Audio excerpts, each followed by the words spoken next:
Light off ஒரு phone.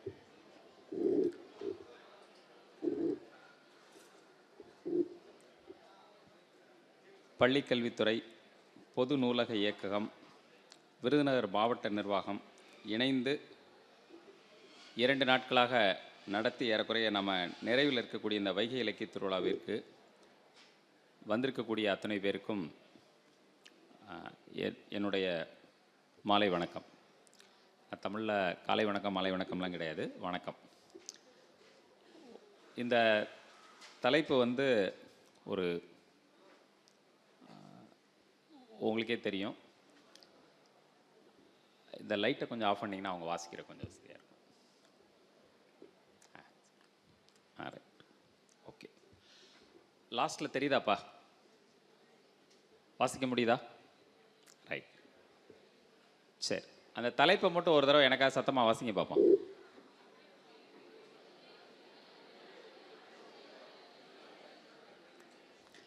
நான் எழுதுனது என்னவோ ஒரு தலைப்பு தான், ஆனால் நீங்கள் ஒரு 100 வித்தியாசமான தலைப்பை வாசிட்டீங்க.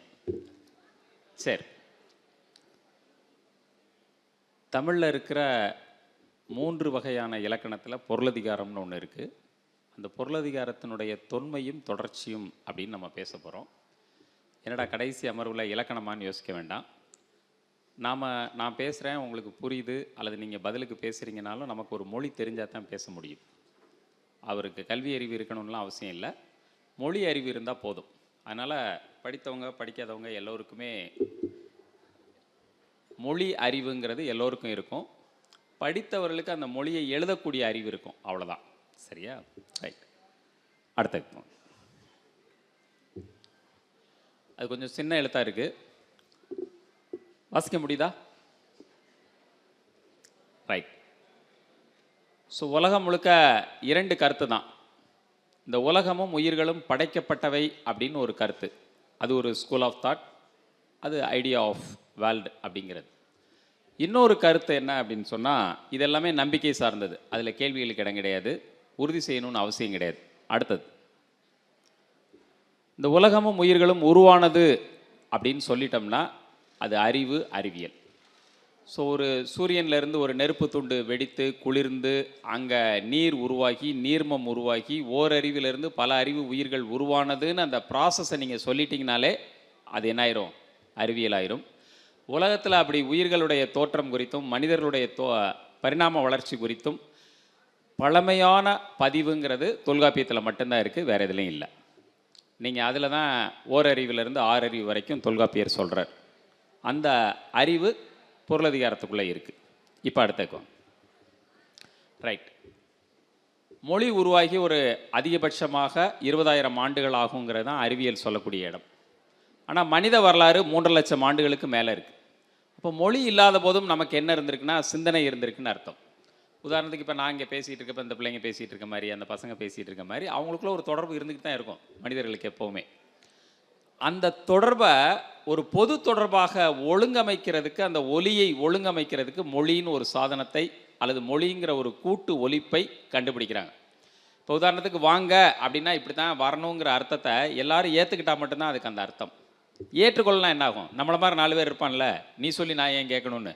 அப்போ எல்லா மொழிகளுக்கும் அந்த மக்களுடைய கூட்டு உழைப்பும் கூட்டு உணர்வும் கூட்டு புரிதலும் கூட்டு ஏற்பும் இருந்தால் மட்டும்தான் அந்த மொழி சாத்தியமாகும். பள்ளி வகுப்புகளில் நம்ம விளையாண்டுருப்போம், நம்முடைய டெஸ்க்குள்ளே மட்டும் ஒரு மொழி பேசிகிட்டு இருப்போம், அடுத்த டெஸ்க்குக்காரனுக்கு அது என்ன செய்யாது? புரியாது. அப்புறம் கொஞ்ச நாள் கழிச்சு அவன் டீமுக்குள்ளே வந்தோன்னா ஒரு எழுத்தை மட்டும் சேர்த்துக்கிட்டா இந்த மொழி வரும்னு நம்ம சொல்லிக் கொடுப்போம். இப்போ மொழி என்பது ஒரு குழுவால் உருவாக்கப்படுகிறது. அந்த குழுவை தீர்மானிக்கிறதாவும் எது இருக்குது அப்படின்னா மொழி தான் இருக்குது. அடுத்தது, சரி, நீங்கள் சைகையில் பேசிக்கிட்டு இருந்த பல லட்சம் ஆண்டுகளான மனிதர்களுடைய அல்லது பல நூற்றாண்டுகளான மனிதகுல வரலாற்றில் பேசக்கூடிய ஒன்றாக, உதாரணத்துக்கு நீங்கள் பார்த்த மரத்தையோ சிங்கத்தையோ புலியையோ தாயையோ ஒரு பேர் சொல்லி அழைக்கிற பழக்கம் மொழியில் முதல்ல உருவாகுது. அப்போ நீங்கள் அம்மாவை பார்க்குறீங்க, அம்மாங்கிற சொல்லை புரிஞ்சுக்கிறீங்க, அம்மாங்கிற சொல் வழியாக உங்களுடைய அம்மாவை நீங்கள் என்ன செஞ்சுக்கிறீங்க? நினைவு கொண்டு வர்றீங்க. அப்போ இந்த இடம் சேர்றதுக்கு மனிதர்களுக்கு எவ்வளோ பெரிய ஒரு முயற்சி தேவைப்பட்டிருக்குங்கிறது நமக்கு புரியும். ரைட்டா?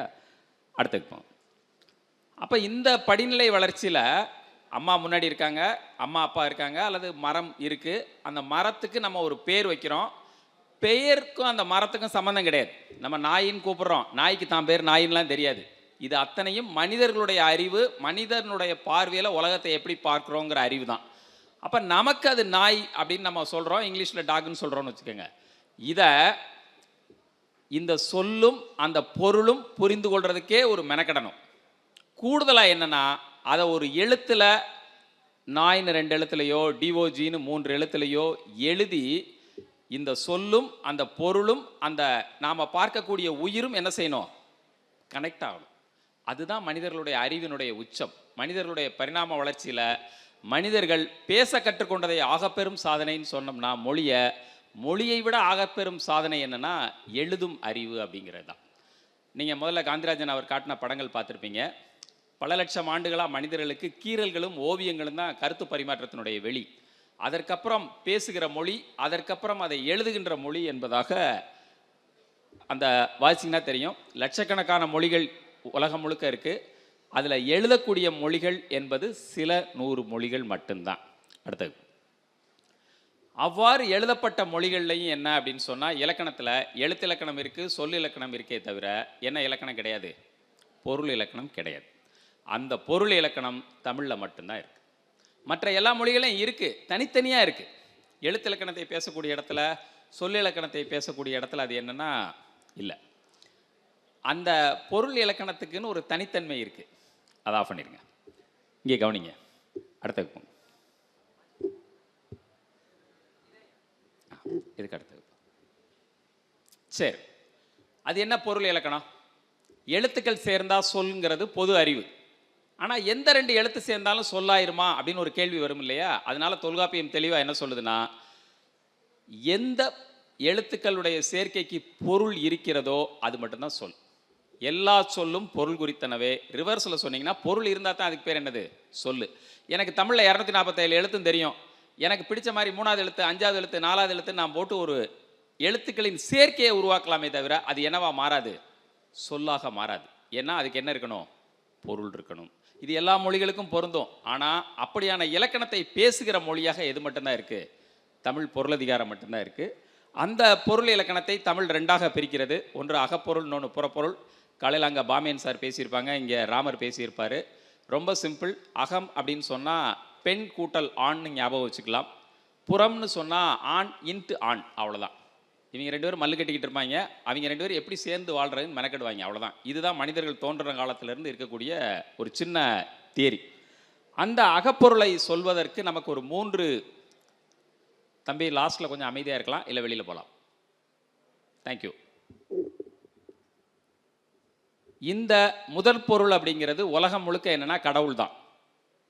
தமிழினுடைய பொருள் அதிகாரத்தில் முதற் பொருள் என்பது நிலமும் பொழுதும். நீங்கள் இன்றைக்கி சயின்ஸில் எதையாவது ஒன்று சொல்கிறீங்கன்னா டைம் அண்ட் ஸ்பேஸ் தான். இந்த நேரத்தில் இந்த இடத்துல அவ்வளோதான் சொல்ல முடியும். இப்போ வைகை இலக்கிய திருவிழான்னு ஒன்று இருக்குது. இந்த இன்விடேஷனுக்கு 2 அர்த்தம் இருக்குது. என்ன இருக்குது, ஒன்று 10, 11ன்னு ஒரு பொழுது. இடம் எங்கே, விஎச்என்எஸ்என் காலேஜ். இந்த 2 இருந்தால் தான் நீங்கள் எந்தையுமே கனெக்ட் பண்ண முடியும் உலகத்தில். அதனால தான் தொல்காப்பியம் என்ன சொல்லுதுன்னா, முதல் பொருளாக நிலமும் பொழுதும் தான் முதல் பொருள்னு சொல்லுது. சரி, அந்த நிலமும் ஒரே வகையான நிலமா அப்படின்னு கேட்டால் அதையும் சொல்லலை. அதுக்குள்ளே என்ன சொல்லுதுன்னா வெவ்வேறு படிநிலைகளை சொல்லுது. 2வது கருப்பொருள், அந்த நிலத்தில் இருக்கக்கூடிய உயிர்கள். நீங்கள் நல்லா ஞாபகம் வச்சுக்கணும், இந்த உலகம் படைக்கப்பட்டதுங்கிற நம்பிக்கை, இந்த உலகம் மனிதர்களுக்காக படைக்கப்பட்டதுங்கிற நம்பிக்கையெல்லாம் தாண்டி இந்த உலகத்தில் பல உயிர்கள் உருவான வரிசையில் கடைசியாக உருவான, இன்னும் சொல்லப்போனால் நம்ம ஊர்களில் கிண்டல் பண்ணுற மாதிரி நேற்று பேஞ்ச மழையில் முளைச்ச காளான் தான் யார், நம்ம. நாம் உருவாகாமல் இருந்திருந்தாலும் இந்த உலகம் நல்லா இருந்திருக்கும். இன்றைக்கி நாம் உருவாக்கி வைத்திருக்கக்கூடிய சேதாரங்களில் இந்த பூமியே அழியக்கூடிய இடத்துல இருக்கக்கூடிய இடத்துல இருந்து யோசிச்சோம்னா இது ஒரு அன்வான்ட் கிரியேஷன் கூட சொல்லலாம். அப்படி நம்ம ஒரு இடத்த உருவாக்கி வச்சுருக்கிறோம். இங்கே அதை கருப்பொருள்னு தொல்காப்பியம் சொல்லுது. 3வது ஒன்று இருக்குது, நிலமும் பொழுதும் ப்ளஸ் மனம்னு ஒன்று. நீங்கள் நமக்கு மேற்கத்திய அறிவியலில் சிக்மண்ட் ஃப்ராய்டினுடைய காலத்துக்கு அப்புறம் மனம் என்பதை, உளம் என்பதை, உளப்பகுப்பாய்வு என்பதை பேசக்கூடிய அறிவு மரபு உருவாயிருக்கு. ஆனால் தொல்காப்பியம் ஒரு 3000 வருடங்களுக்கு முன்பாக மனித மனத்தினுடைய இயங்கியலை தீர்மானிக்கிறதுல 2 முக்கியமான புள்ளி இருக்குது. ஒன்று இருக்கக்கூடிய நிலம், இன்னொன்று பொழுது அப்படின்னு சொல்லுது. நீங்கள் நல்லா ஞாபகம் வச்சுக்கோங்க, ஒரு கடற்கரையில் போய் நீங்கள் எவ்வளோ நேரம் இருந்தீங்கனாலும் சரி, கொஞ்ச நேரத்துக்குள்ளே உங்களுக்கு ஒரு சோகம் வந்து சேரும். அதே நீங்கள் ஒரு மலைப்பாங்கான ஒரு உச்சியில் இருக்கிறீங்க அப்படின்னு சொன்னால் ஒரு ப்ளசன்ட் உங்கள்கிட்ட வந்துக்கிட்டே இருக்கும். இது இயல்பு. இந்த இயல்பை புரிந்து கொண்டு அதை வடிவமைத்திருக்கிறது தான் தொல்காப்பியத்தை சொல்ல முடியும். தொல்காப்பியத்தையும் அதுக்காக நீங்கள் வந்து கடவுள் ரெஞ்சு காய்க்கிறக்கூடாது. இது வந்து ஒரு அறிவு மரபினுடைய பதிவு, அவ்வளோதான். அதில் அந்த நிலம் பொழுது முதற்பொருள், கருப்பொருள் என்பது தெய்வம் தொடங்கி அங்கே இருக்கக்கூடிய பறவை புல் பூண்டு எல்லாத்தையும் சொல்லக்கூடியது. அதில் மனுஷனும் அடக்கம், அவ்வளோதான். மூன்றாவதாக உரிப்பொருள் மனம் நம்ம சொல்லிட்டோம். இது அகம் சார்ந்த எல்லாத்துக்கும் பொருந்தும். இது போக புறம்னு ஒன்று சொல்கிறோம். ஆண்களுக்கு இடையிலான மோதல், ஆண்களுக்கு இடையிலான சண்டை, ஆண்களுக்கு இடையிலான போர், ஆண்களுக்குள்ள யார் நீ பெரியாளா நான் பெரியாளான்னு சொல்லக்கூடிய எல்லாவற்றையும், அல்லது ஒரு ஆகச்சிறந்த ஆணாக எல்லோரையும் பாதுகாப்பவனாக இருக்கக்கூடியவனை பற்றி பேசக்கூடிய எல்லாத்தையும் என்ன சொல்கிறாங்கன்னா புறப்பொருளில் பேசுகிறாங்க. அதெல்லாம் அதுக்குள்ளே இருக்கும். அடுத்தது ரைட். இதில் இந்த அதிகாரத்தில் இருக்கக்கூடிய 5 இயல்கள் அது பின்னால் எப்படிலாம் வளர்ச்சி அடையுதுங்கிறதுக்கான ஒரு சின்ன குறிப்பு. நீங்கள் பல்வேறு துறை மாணவர்கள்ங்கிறனால நம்ம அடுத்ததுக்கு போயிடுவோம். அடுத்தது சரி. இப்போ நம்ம சொன்ன அந்த முதல் பொருளில் வந்து நிலம் பொழுது. அடுத்தது போங்க. ரைட். இந்த அகப்பொருளுக்கு ரெண்டே தான் காரணம். ஒன்று களவு, இன்னொன்று கற்பு. நீங்கள் உலகத்தில் உள்ள எல்லா உயிர்களும் தன்னுடைய வயதில் தன்னை ஒற்ற இன்னொரு பாலினத்தின் மேல் ஒரு ஈர்ப்பு வருவதும் சேர்ந்து இருப்பதும் சேர்ந்து வேண்டுமா இருக்கணுமாங்கிற எல்லாத்தையும் அது எல்லா உயிருக்கும் தெரியும். அதை யாருக்கும் சொல்லிக் கொடுக்கணும்னு அவசியம் இல்லை. ஆனால் மனித சமூகத்தில் பின்னால் குடும்பம் என்ற ஒரு அமைப்பு உருவான பிறகு இன்னாரோடு சேர்ந்து வாழ்வது அப்படின்னு ஒரு இடம் வந்த பிறகு அது என்னவா மாறுதுன்னா களவிலிருந்து கற்புங்கிற ஒரு இடத்துக்காக குடும்பங்கிற ஒரு இடத்துக்கு மாறுறதாக இருக்குது. அதைத்தான் அகப்பொருள் நம்ம சொல்கிறோம். அதனால தான் இன்றைக்கும் நம்முடைய சினிமாக்களில் பார்த்தீங்கன்னு சொன்னால் இந்த களவு முடிந்து திருமணம் முடிகிறதோட படம் முடிஞ்சிடும். நீங்கள் தமிழ் சினிமா நூற்றாண்டு கண்ட தமிழ் சினிமாவில் ஆயிரக்கணக்கான படங்களில் 999 படங்களுக்கான கச்சா பொருள் எதுன்னு சொன்னால் களவு மட்டும்தான். அந்த லவ்வில் வர பிரச்சனை, லவ்வுக்கான இது அவ்வளோதான். கல்யாணம் ஆயிடுச்சுன்னா அது அவங்க பிரச்சனை. அது வந்து மொழிக்கோ சமூகத்துக்கோ என்ன கிடையாது, பிரச்சனை கிடையாது. அது சீரியலோட பிரச்சனை, சினிமாவோட பிரச்சனை கிடையாது. அடுத்தது ரைட். இப்போ இது உங்களுக்கு பள்ளிக்கூடத்துலேருந்து தெரிஞ்சது தான். ஆனால் இதில் நீங்கள் தெரிஞ்சிக்க வேண்டிய ஒன்று என்ன அப்படின்னு சொன்னால், தமிழில் வரலாறுங்கிற சொல்லுக்கே வந்து வரல் கூட்டல் ஆறுன்னு தான் அர்த்தம். ஆறு வரக்கூடிய வழின்னு அர்த்தம். ஆறு எங்கே உருவாகும்? மலையில் உருவாகி காடுகள் வழியாக சமவெளி பகுதியை வந்து கடலுக்கு போய் சேர்வதாக அதனுடைய வடிவம் இருக்கும். அதனால தான் தமிழில் வரல் கூட்டல் ஆறுன்னு ஹிஸ்ட்ரியை நம்ம சொல்கிறோம். அப்போ இங்கே பார்த்தீங்கன்னா தெரியும், குறிஞ்சி மலையும் மலை சார்ந்தது, முல்லை என்னது காடும் காடு சார்ந்தது, மருதம் இந்த மருதம் மட்டும்தான் இயற்கை கிடையாது.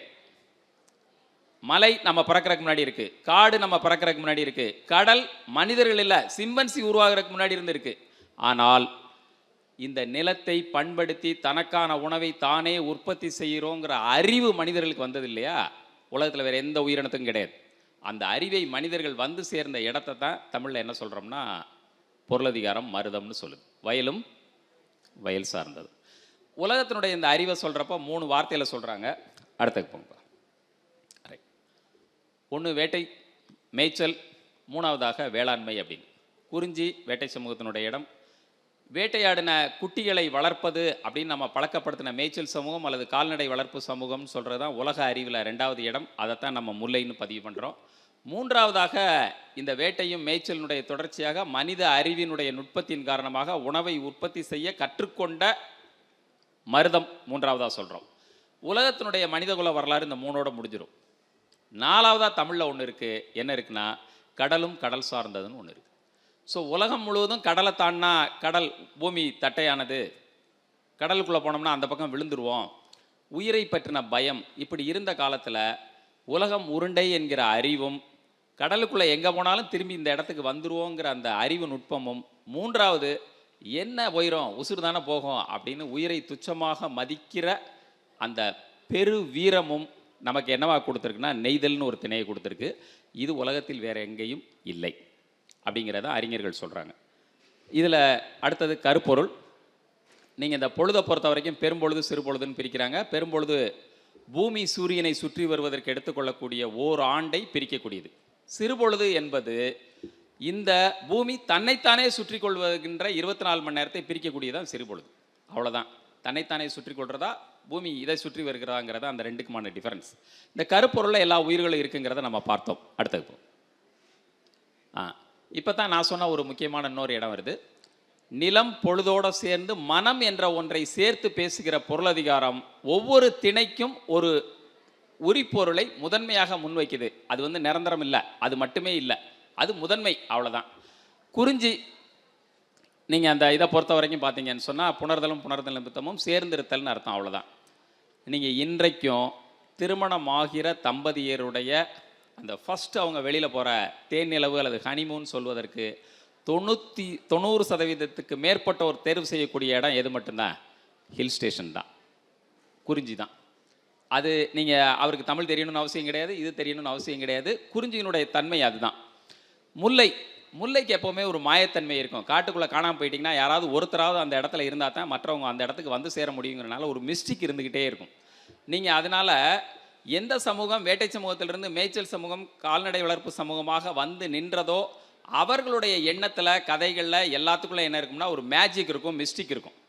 மூணாவதாக இருக்கிறது வந்து பார்த்தீங்கன்னு சொன்னால் அந்த ரெண்டாவது மிஸ்டிக்கில் வந்து காத்திருத்தல், அவ்வளோதான். நீங்கள் காட்டில் யார் காணாமல் போனாலும் இன்னொருத்தர் காத்திருக்கணும். இங்கே தலைவி காத்திருக்கிறா அப்படிங்கிறதா நம்ம அதை வந்து முன் வச்சிருக்கிறோம். மூன்றாவது இருக்கக்கூடியது நம்ம உருவாக்கின மருதம். ஸோ இது வரைக்கும் சோத்துக்கு திண்டாட்டம், வாழ்க்கைக்கு திண்டாட்டம், உணவு உடை எதுக்கும் உத்தரவாதம் இல்லாத பல மிருகங்களை போன்ற மிருகம்தான் நம்ம. ஆனால் எப்போ உணவு உற்பத்தியை நம்ம கண்டுபிடிச்சிட்டோமோ அதுக்கப்புறம் நமக்கு மிகைன்னு ஒன்று வருது. அதற்கப்புறம் நம்முடைய மொத்த உலக இயங்கியலும் அந்த மிகையினுடைய அடிப்படையில் தான் இருக்குது. அப்போ மிகை வந்தவுடனே என்ன ஆயிடுதுன்னா ஆண் முதன்மை ஆயிடுறார் நமக்கு. அதனால தான் ஊர் தெய்வம் முழுக்க பெண் தெய்வங்களாக இருப்பாங்க, குலதெய்வங்கள் பெரும்பாலும் என்ன தெய்வங்களாக இருப்பாங்க? ஆண் தெய்வங்களாக இருப்பாங்க. ஸோ இந்த ரெண்டுக்குமான மேட்ச் ஆகிற இடம் அந்த இடத்துல தான் இருக்கும். இங்கே அந்த மருதத்தில் மிகை வந்தோடனே ஆணுக்கு என்ன தோணும்னா எல்லா பாலூட்டி ஆண் உயிரினங்களையும் போல ஒன்றுக்கு மேற்பட்ட தன்னுடைய இணை சேர்தல் அப்படின்னு ஒரு இடம் வரும் இங்கே. அதனால தான் ஊடலும் ஊடல் நிமித்தமாக தொல்காப்பியம் அதை சொல்கிறது. அடுத்தது அதுக்கு முந்தினது. சரி, இதில் நெய்தல் ஒன்று இருக்குது, இரங்கலும் இரங்கல் நிமித்தமும். இது எல்லாமே ஒரு பெண்ணும் ஆணும் சேர்ந்து வாழ விரும்புகின்ற தொடக்கத்திலிருந்து அது கடைசியில் என்னவா முடியுதுங்கிறது தான். அவங்க ரெண்டு பேருக்குள்ள பிணக்கு இருக்கலாம், காத்திருக்கலாம், மறுபடியும் சேரலாம். அவங்களுக்குள்ள ஊடல் இருக்கலாம், மறுபடியும் சேரலாம். ஆனால் இரங்கலும் இரங்கல் நிமித்தம்னா அந்த உறவு என்ன ஆயிடுச்சு? அதோடு முடிஞ்சு. அதுக்கப்புறம் சேர்றதுக்கு என்ன கிடையாது, அது மாறாது. குறிஞ்சியும் முல்லையும் முறைமையால் திரிகின்ற போது பாலை என்னும் படிமம் கொள்ளுன்னு சொல்லியிருக்காங்களே தவிர அந்த பாலை என்னும் மடிவம் மறுபடியும் குறிஞ்சி முல்லையா மாறும்னு என்ன சொல்லலை, எங்கேயும் சொல்லலை. ஏன்னா இது மனித உணர்வுகளுடைய நுட்பம். கடைசியாக பாலை இது நிரந்தரமாக பிரிதலும் பிரிதல் நிமித்தமாக இருக்கக்கூடிய ஒன்றாக முன்வைக்கிறாங்க. அடுத்தது போகும். சரி, இது போக அகம்ல எவ்வளோ பார்த்தோம், புறப்பொருளில் ரெண்டே ரெண்டு தான் இருக்குது. வைங்கப்பா. ஒன்று போரை அடிப்படையாக கொண்டது, இன்னொன்று போரை அடிப்படையாக கொள்ளாதவை. சரியா? அடுத்தது போ. கொஞ்சம் இதை வாசிக்கலாமா? வாசிங்க பார்ப்போம். இல்லை திணையெல்லாம் விட்டுருங்க, வெறும் பேரை மட்டும் சொல்லுங்க. வெற்றி,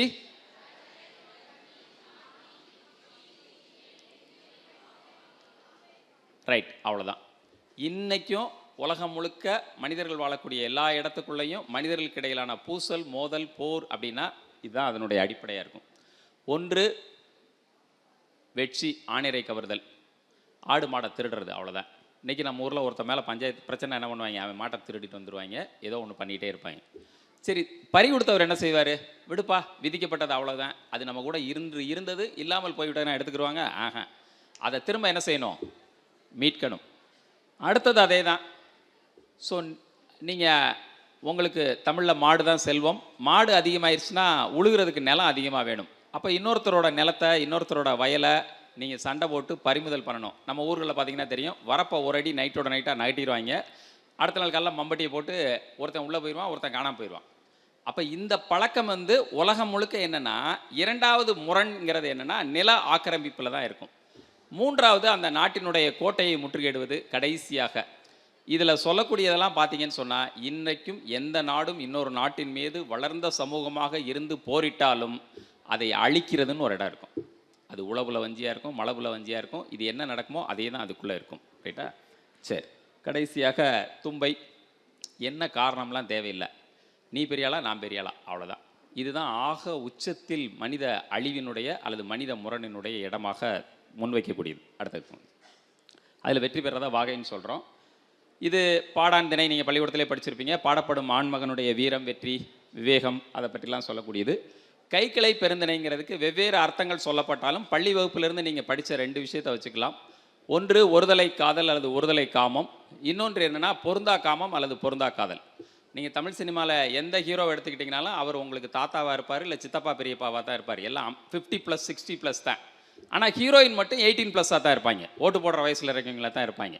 அதனால் தமிழ் சினிமாவோட மொத்த காதல் பார்த்திங்கன்னா ஒன்று கைக்கிளையாக இருக்கும் அல்லது என்னவாக இருக்கும், பெருந்திணையாக இருக்கும். ஒருபோதும் அந்த பெருந்திணையில் 70 வயசு பாட்டியோட 20 வயசு ஹீரோ டுயட் பாட மாட்டார். அது செல்லாது. சரியா? அப்போ இங்கே என்ன இருக்கோ அதில் ஒரு பகுதி மட்டும்தான் என்ன ஆகிட்டு இருக்கு, தொடர்ச்சியில் நம்மகிட்ட இருக்குது. அடுத்தது ரைட், இது நம்ம ஏற்கனவே பார்த்தோம். வேட்டை குறிஞ்சி, மேய்ச்சல் முல்லை, மருதம் வேளாண்மை அப்படிங்கிறத கடலாடுதலை வந்து நம்ம நெய்தலாக சொல்கிறோம். அடுத்தது போங்க. சரி, இது எல்லாம் சொன்னது போக இதெல்லாம் நீங்கள் பாடணும்னு நினைக்கிறீங்க, அப்படிலாம் பாடிட முடியாது. அந்த பாடுறதுக்கு ஒரு 4 வகை பாக்களை வந்து வகைகளை அது சொல்லியிருக்கு. நீங்கள் அது ஆசிரியப்பாவாக இருக்கணும், வெண்பாவாக இருக்கணும், கலிப்பாவாக இருக்கணும், வஞ்சிப்பாவாக இருக்கணும்.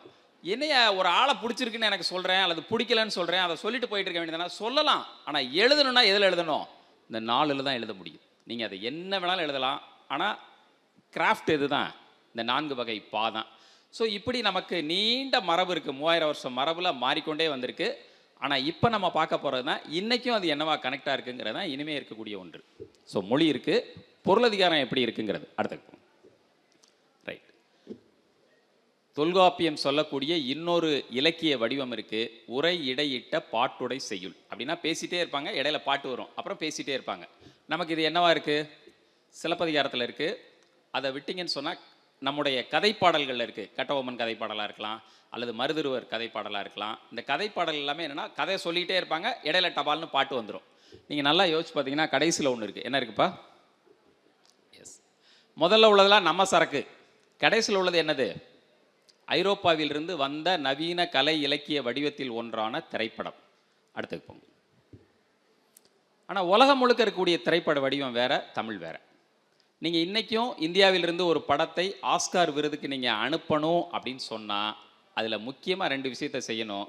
இந்த பாட்டு, காமெடி, ஃபைட்டுன்னு சேர்த்து வச்சுருப்போம் இல்லையா, எக்ஸ்ட்ரா ஃபிட்டிங்கா, இது அத்தனையும் கட் பண்ணி தூக்கி எறிஞ்சிட்டு வெறும் 2 மணி நேர படமாக தான் வைக்கணும். நீங்கள் இப்போ யோசிச்சு பாருங்கள், அப்படி அவர்கள் முறையிலான திரைப்படமாக நமக்கு அறிமுகமாக இருந்தால் எத்தனை பேர் சினிமா பார்ப்பீங்க, எத்தனை பேர் நாவல் வாசிப்போமோ அத்தனை பேர் தான் சினிமா பார்த்துருப்போம். அப்போ இங்கே நமக்கு என்ன ஆயிடுச்சுன்னா, இந்த வடிவத்தை தொல்காப்பியம் சொல்கிற மரபினுடைய அடிப்படையில் பேச்சு பாட்டு நம்ம உருவாக்கி இதை புதுசாக தமிழ் திரைப்படமாக உருவாக்கி வச்சுருக்கிறோம். அதனால தான் இன்றைக்கும் நீங்கள் அப்படியே கண்ணை மூடிட்டு உங்களுக்கு பிடிச்ச படம் நான் சொன்னோன்னே ஒரு படம் ஞாபகத்துக்கு வந்திருக்கும். அந்த படத்துலேருந்து என்ன ஞாபகத்துக்கு வந்திருக்கும்னு யோசிச்சிங்கன்னா ஒருபோதும் வசனம் ஞாபகத்துக்கு வந்திருக்காது, சண்டை ஞாபகத்துக்கு வந்திருக்காது. எதை ஞாபகத்துக்கு வரும், பாட்டு தான் ஞாபகத்துக்கு வரும். ஸோ நமக்கு உயிர் வந்து பாட்டு தான். ஒரு மிக நீண்ட பாடல் மரபில் தொல்காப்பியம் சொன்ன அந்த இதை முழுமையாக இருக்கிறது அதில் மட்டும்தான் இருக்குது. சரி, வடிவத்தில் இருக்குது. அடுத்து சரி, கதை. ஸோ இன்னைக்கு வரைக்கும் நம்முடைய கதை மரபுங்கிறது வேற, பிற கதை மரபுங்கிறது வேற. கதை களம் அதே மாதிரி இது வேற. அடுத்தாற்போல் கருப்பொருள், ஒரிப்பொருள், கூடுதலாக தலைவன் தலைவி, இது எல்லாமே நீங்கள் தொல்காப்பியம் பொருளதிகாரம் என்ன சொல்லுதோ அது மேக்சிமம் இன்னைக்கு வரைக்கும் அப்படியே இருப்பதை நீங்கள் பார்க்க முடியும். அடுத்துக்கு போங்க. ரைட், இப்போ நம்ம சினிமாவில் இலக்கியம் எல்லாத்தையும் விட்டுருவோம். கடைசியாக இந்த 10 நிமிஷத்தில் நீங்கள் இந்த தலைப்போட சேர்ந்து புரிந்து கொள்றதுக்காக ஒரே ஒரு இதை மட்டும் சொல்லலாம். நாம் பார்த்த தமிழ் சினிமா எல்லாத்துலேயும் இன்ட்ரோலுக்கு முன்னாடி ஒரு சீன் வரும். என்ன வரும், ஒரு பஞ்ச் டயலாக் வரும் அல்லது ஒரு சவால் வரும். இந்த சவாலுக்கு பேர் தமிழில் ஒரு 3 சொல் இருக்குது, நான் ஒன்றை மட்டும் பயன்படுத்தியிருக்கேன். அதுக்கு பேர் நெடுமொழி வஞ்சின்னு பேர். இப்போ நீங்கள் ஒரு 100 கணக்கில் இருக்கீங்க, நான் தனியாளாக அவங்களோட பேசிகிட்டு இருக்கேன் இல்லையா. இப்படி 100கணக்கான படை வீரர்களுக்கு முன்னால் தனியாக ஒருத்தர் நின்று அப்படி ஒரு சவால் விடுறது இருக்கு இல்லையா, அதுதான் தமிழில் இருக்கக்கூடிய ஒன்று. அதனால தான் உலகம் முழுக்க எல்லா விளையாட்டுகளும் குழு விளையாட்டுகளாக இருக்கும். இந்த பக்கம் 10 பேர், அந்த பக்கம் 10 பேர்னு. ஆனால் நம்முடைய கபடியை பொறுத்த வரைக்கும் என்னென்னா 2 பக்கமும் 7 பேர் இருப்பாங்க. ஆனால் பாடி போகிறவர் யாராக இருப்பார், ஒருத்தன் தான். ஒண்டிங்கிறது உலகத்தோட வழக்கம். நமக்கு என்னென்னா ஒரு ஆள் நான் வர்றேன், நீ எதிரில் எத்தனை பேர்னாலும் என்ன செய்ய வாங்கிறது தான். அதுதான் அதனுடைய ஒரு பெரிய மரபு. சரி, இது சினிமாவில் இன்னைக்கு வரைக்கும் நம்ம அப்படி தான் இருக்கோம்னா, லைஃப்பில் என்னவாக இருக்கோன்னு பார்த்தீங்கன்னா நமக்கு ஒரு நீண்ட மரபு நடுகள் மரபு தான் இருக்குது. இந்த நடுகள் மரபுங்கிறது இருந்து இறந்த கொல்லப்பட்டவரை நினைவு கொள்வது. நீங்கள் நல்லா ஞாபகம் வச்சுக்கோங்க, ஜெயிச்சவரை நினைவு கொள்ளலை. கொல்லப்பட்டவரை நினைவு கொள்கிறோம். நம்ம இப்போ உதாரணத்துக்கு யோசிச்சு பாருங்கள், நமக்கு நல்லதெல்லாம் நினைவுபடுத்துவோம். ஒரு இடத்துல விழுந்திருப்போம், போகிறப்பெல்லாம் காட்டுவோமா இங்கே தான் விழுந்தேன்னு. அதை எப்படா நினைவிலிருந்து அகற்றுறதுன்னு யோசிப்போம். உலகம் முழுவதும் இருக்கக்கூடிய மரபு வேற. நம்முடைய நடுகள் மரபுங்கிறது என்னென்னா, விடுறா அவனைத்தானே கொன்ன, நான் இருக்கேன், நான் அவனை விட என்ன செய்வேன், உன்னை எதிர்கொள்வேங்கிறது தான் நடுகள் மரபோட இடம். இதில் அச்சம் கிடையாது, பயம் கிடையாது. ஆனால் ஒரு வீர மரபை திரும்ப நினைவு கொள்கிறோம் அப்படின்னு ஒரு இடம் இருக்கும். அதனால தான் இன்றைக்கும் நமக்கு பிரதானமாக என்ன இருக்குன்னா, நம்முடைய எல்லா குலதெய்வங்களும் இருந்து இறந்தவர்களுடைய தொடர்ச்சி தான். மேலேருந்து கீழே வந்தவங்க கிடையாது. அது கடவுள் மரபு. நீங்கள் ஊர் தெய்வம் அதே தான், அந்த ஊருக்காக இருந்த ஒருத்தங்கன். இது எல்லாத்தையும் விட கடைசியில் ஒரு வரி எழுதியிருக்கேன், அதை மட்டும் வாசிங்க பார்ப்போம். ரைட். இன்றைக்கும் நமக்கு மிக மிக மிக முக்கியமானதாக சமூகம் மதிக்கிற ஒரு சிலை என்னவாக இருக்கும்னு சொன்னால் அது தலைவர்களுடைய சிலை தான். ஏன்னா அந்த நடுகள் மரபோட நீட்சி இன்றைக்கும் நமக்கு என்னவா இருக்குன்னா, அவர்கள் யாரை மதிக்கிறார்களோ அவர்களை நினைவில் வைத்து கொள்றதுன்னு ஒரு இடம் தான். அடுத்தது சரி, இப்போ இந்த நடுகள் மரபு சொன்னோம், குலதெய்வம் ஊர் தெய்வம் சொன்னோம். இந்த எல்லா திருவிழாக்கள்லையும் என்ன நடக்கும் அப்படின்னா, ஒரு 2 பாயிண்ட் மட்டும் தான் சொல்லியிருக்கேன். ஒன்று, சப்பரத்தை தூக்கிட்டு போவாங்க, அல்லது ஒரு வண்டியில் வச்சு சாமியை சுற்றி கூட்டிகிட்டு வருவாங்க. இந்த சாமியை சுற்றி வர்றதுங்கிறது தனி, அது உலா. ஆனால் அந்த சாமி சுற்றி வருகிற சப்பரத்துக்கு முன்னாடியும் பின்னாடியும் ஒரு 2 விஷயம் நடக்கும். என்ன நடக்கும்? எல்லா ஊரில் என்னப்பா நடக்கும்? கொஞ்சம் பேர் ஆடிட்டு வருவாங்க, ரைட்டா? 2 ஆட்டம் தான். ஒன்று தனியாக ஆடிட்டு வருவாங்க இந்த பயவில்லைய, அல்லது கரகாட்டத்தில் ஆடுற பெண் ஆடிட்டு வருவாங்க. தொல்காப்பியம் சொல்லக்கூடிய முன்தேர் குறவையும் பின்தேர் குறவையும் ஒன்று தனியாக வீரர்கள் ஆடி வருவது, அல்லது அந்த நடன பெண்களோடு சேர்ந்து ஆடி வர்றது. நீங்கள் இன்றைக்கும் ஊர் திருவிழாவை, ஒரு திருவிழாவை நீங்கள் மனசில் வச்சுட்டு பொருளாதாரத்தினுடைய இந்த நூற்பாக்களை வாய்ச்சிங்கன்னா நம்ம ஊர் அப்படியே தான் இருக்குன்னு தெரியும். ட்ரெஸ்ஸு மாறி இருக்குது, சென்ஸ் மாறி இருக்குது, ஆனால் இந்த வடிவம் கொஞ்சம் கூட என்னாகலை, மாறலை. அடுத்தது இதில் மிக முக்கியமாக ஒன்று இருக்குது. ஒரு முக்கியமான படத்தில் ஒரு நல்ல பாட்டு இருக்கும். இப்படி சொன்ன உடனே ஏதாவது ஒரு பாட்டு ஞாபகத்துக்கு வருதா? ஒரு இறப்பு வீட்டில் என்னடா பாடுறீங்க அப்படின்னு விஜய் சேதுபதி கேட்ட உடனே ஒரு பாட்டு வரும். என்ன பாட்டு? மக்கா கலங்குதப்பா. ரைட். அதுக்கு ஒரு இலக்கணம் இருக்குது. என்னன்னா, போரில் கொல்லப்பட்ட வீரனின் நினைவாக பாணர்கள் பாடுறதுன்னு ஒரு மரபு இருக்குது. நீங்கள் இன்றைக்கும் தென் மாவட்டங்களில், வட மாவட்டங்களில் நான் பல்வேறு பகுதிகளில் பார்த்துருக்குறேன். இறப்பினுடைய அந்த இறுதி நிகழ்வுக்கு முன்னாடி வரைக்கும் ஒன்று அவங்க பாடுவாங்க, இல்லை பாடல் கலைஞர்களை வச்சு பாடுவாங்க, அல்லது பாட்டு போட்டுக்கிட்டே இருப்பாங்க. இந்த மரபு நீங்கள் எப்படி நடுகள் மரபு நமக்கு இன்றைக்கி வரைக்கும் நீட்சியாக இருக்கோ, அதே போல் இந்த பாண்பாட்டும் இன்றைக்கி வரைக்கும் நமக்கு என்னவாக இருக்குது, ஒரு பெரும் மரபாக இன்றைக்கி வரைக்கும் அது நிற்கிது. அடுத்தது ரைட், எல்லாம் சொல்லியாச்சு. நீங்கள் பார்க்குற சினிமா, நீங்கள் பார்க்குற இது எல்லாம் சரி. பொருளாதாரத்தில் மட்டும் என்ன சார் இருக்குது? தொடர்ச்சியை சொல்லிட்டீங்க, ஸ்பெஷல்னு ஏதாவது ஒன்று சொல்லணும் இல்லையா? அடுத்தது போங்க. மற்ற எல்லா மொழியினுடைய இலக்கணங்களிலும் அன்றும் இன்றும் இருக்கிற 2 சொல் இருக்கு. ஒன்று சூழ்ச்சி, இன்னொன்று தந்திரம். இந்த 2க்கு என்னப்பா வித்தியாசம்?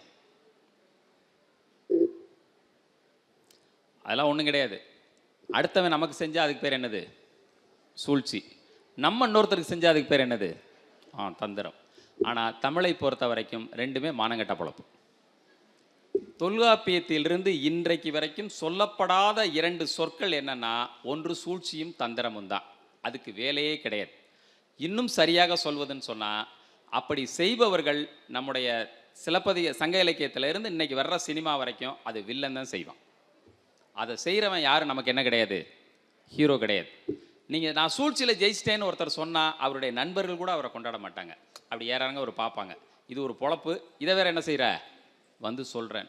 ஆனால் நண்பர்களே, ஆங்கிலத்தில் ஒரு வாக்கியம் இருக்கிறது, there is no rule in war and love. காதலிலும் போரிலும் எந்த விதியும் கிடையாது, வெற்றி தான் முக்கியம்.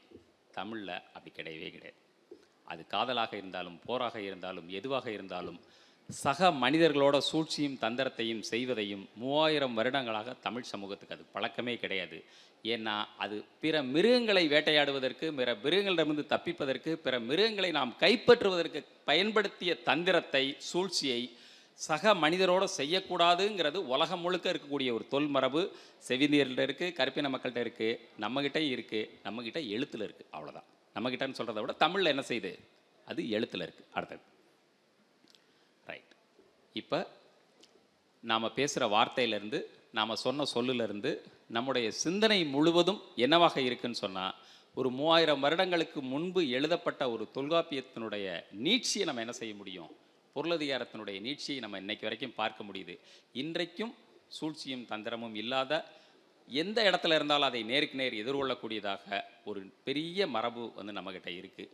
அதைத்தான் நம்முடைய தமிழ் இலக்கிய வரலாறோ அல்லது தமிழ் சமூக வரலாறோ நமக்கு கற்றுக் கொடுத்து கொண்டே இருக்கிறது. அந்த வகையில் இந்த தொன்மையும் தொடர்ச்சியிலும் சில தவிர்க்கப்பட வேண்டிய அல்லது இடைச்செருகலாக அல்லது தவறாக இருக்கக்கூடிய கூறுகளும் உண்டு. சக மனிதரிடம் பேதம் பார்க்கிறது, ஆண் பெண் இடையே பேதம் பார்ப்பது அப்படிங்கிறதெல்லாம் இருக்குது. அது பின்னால் உருவான பொருளதிகாரங்களுக்குள் அது குறிப்பிடப்பட்டிருக்கு. ஆனாலும் கூட அதையெல்லாம் தவிர்த்து நீக்கிவிட்டு இந்த தொன்மையும் தொடர்ச்சியையும் நாம் தொடர வேண்டும் என்பது மனிதகுல வரலாற்றில் இருக்கக்கூடிய ஒரு தொடர்ச்சியாக நான் கருதுகிறேன். அந்த என்னுடைய கருத்தை உங்களோடு பகிர்ந்து கொள்வதிலும் இவ்வளவு நேரம் செவி கொடுத்த உங்களுக்கும் நன்றி.